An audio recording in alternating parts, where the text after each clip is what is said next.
Bom, que todos estejam com o livro nosso querido, primeiro livro do Pentateuco, o livro dos Espíritos, e vamos ver o item 3, na parte dos tópicos da introdução. No item 3, Kardec informa que a doutrina, como toda coisa nova, tem seus adeptos e os seus contraditores, né? E os primeiros fatos que foram objeto em movimentos vulgarmente chamados de mesas girantes, naquela época das irmãs Fox, ou dança dos copos, eram movimentos que pareciam ser iniciado, esse tipo de coisa parecia ter vindo só na América, mas a história, na Bíblia a gente vê, que revela e remonta à mais alta antiguidade. Então, isso é muito mais antes de Cristo, de Sócrates, são,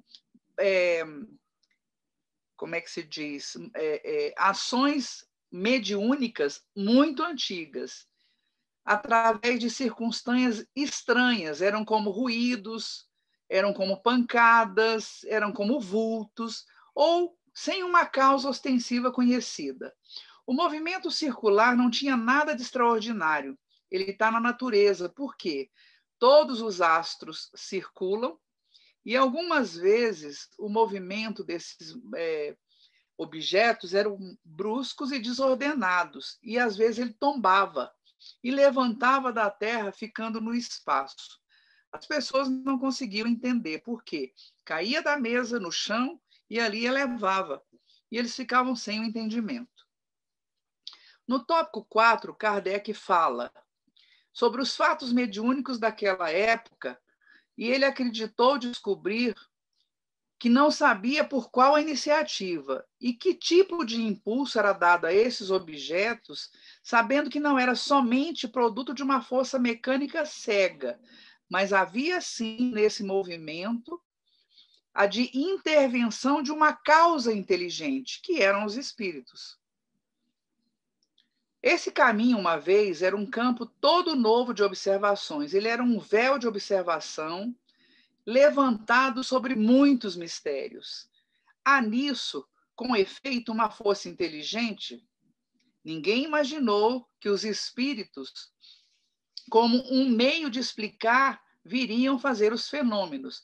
Foi o próprio fenômeno que revelou essa palavra.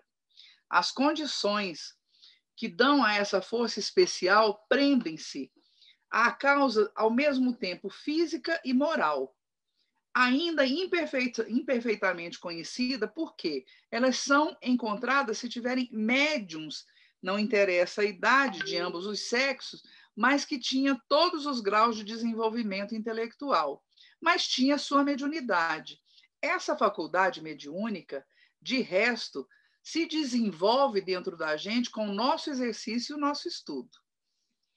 No tópico ou item 5, Kardec diz que reconheceu-se o médium tomando diretamente o lápis e se pôr a escrever por um impulso involuntário, tipo quase febril.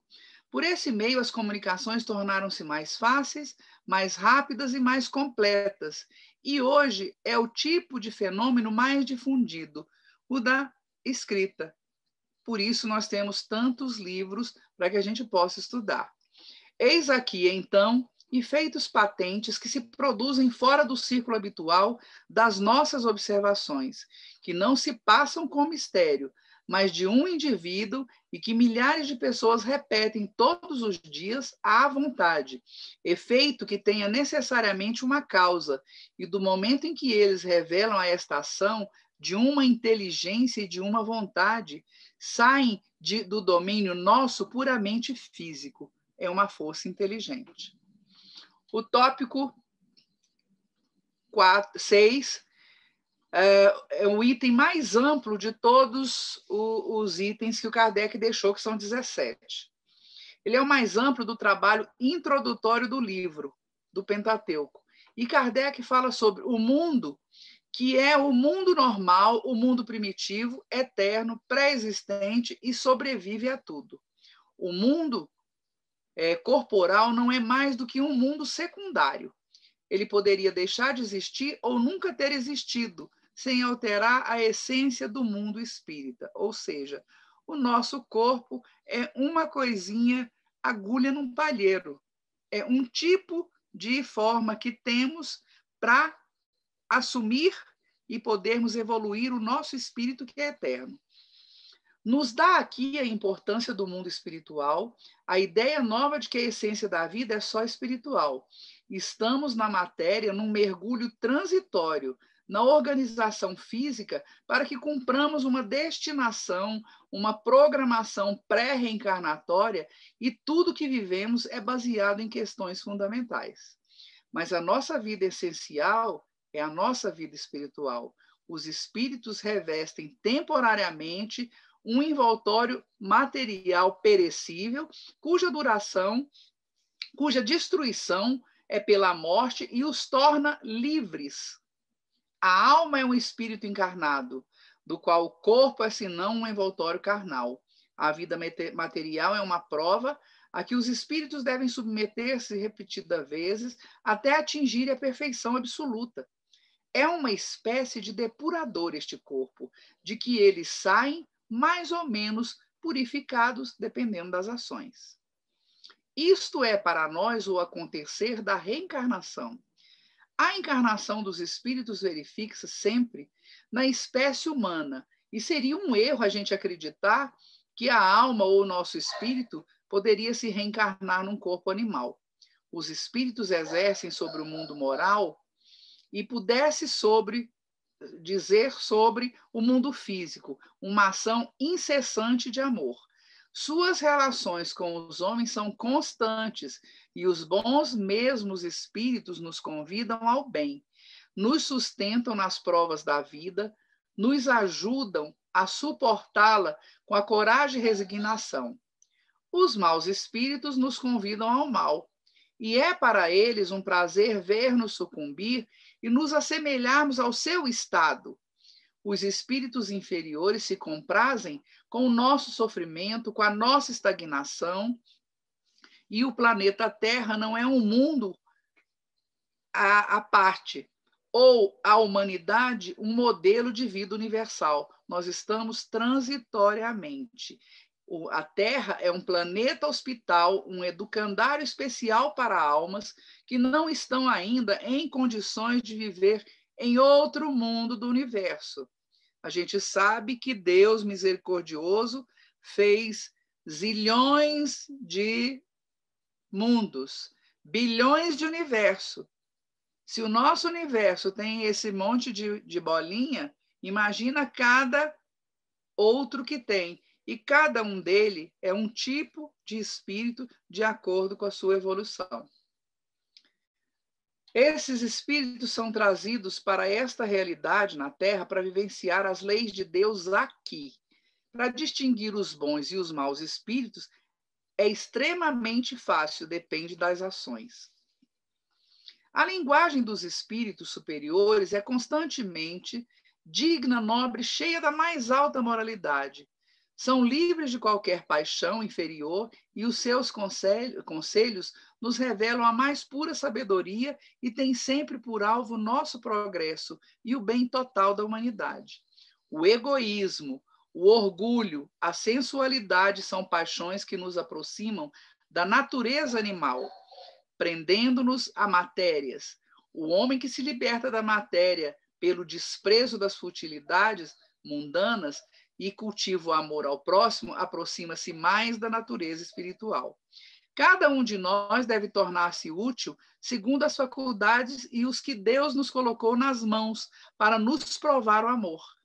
O forte e o poderoso devem apoio e proteção ao fraco. Aquele que abusa de sua força e do seu poder para oprimir o seu semelhante viola sempre a lei de Deus.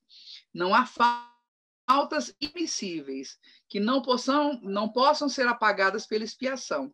O homem encontra o meio necessário para isso nas diferentes existências que tem e que lhes permitem avançar segundo o seu desejo e seus esforços na via do progresso em direção à perfeição, que é o seu objetivo final para a vida eterna. A palavra espírito apresenta diferentes significados, a maioria desses relativos à energia vital que se manifesta no corpo.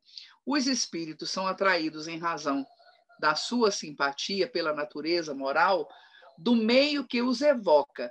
E os espíritos superiores se alegram nas reuniões sérias, onde domina o amor, o bem e o desejo sincero de se instruir e se melhorar. E as suas presenças inibem e afastam os espíritos inferiores que aí se encontram.